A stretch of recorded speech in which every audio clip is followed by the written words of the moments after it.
Hey everyone, and this is a mini series on goal setting and planning and getting things done from a biblical perspective.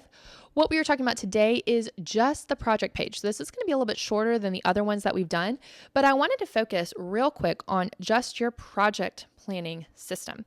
So in the last episode, we talked about our getting things done four list system of do nows, next actions, waiting for, and someday list.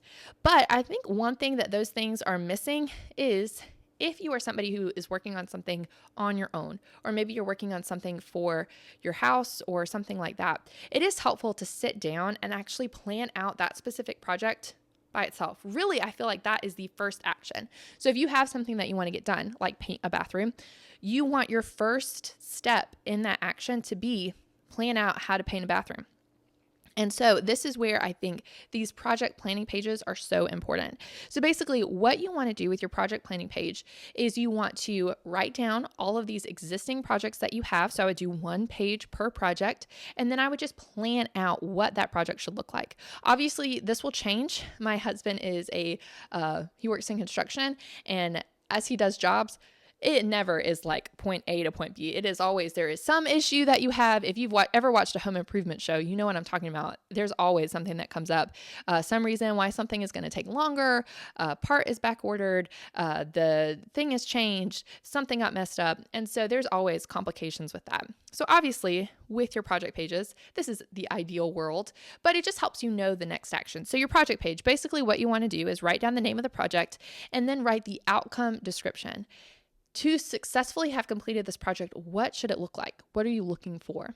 Are you looking for a painted bathroom? Are you looking for, if you say like, I want to have a successful blog, that's my project. Okay, well, what does that even mean? Does that mean you want to consistently post once a week? Does that mean that you want to have a certain product that you're selling?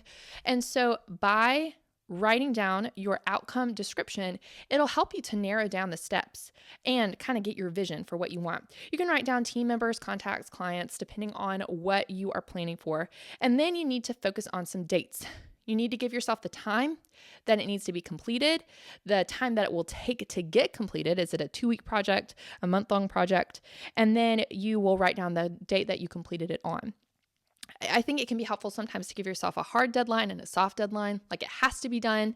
My podcast has to be done every Wednesday at 5 a.m., but I like to have it finished and recorded and posted by Monday and scheduled for the following Wednesday. So that is something that is just helpful to me.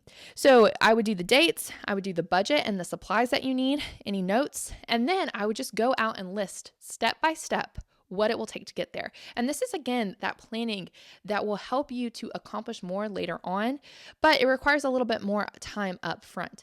So the reason why I would list out your steps one by one is because whenever you're looking at your next action list, let's say you know that you're working on so-and-so project. Like I said, paint the bathroom. If that's your project, as you complete actions in your next action list, you need to know what the next step is to add to your list.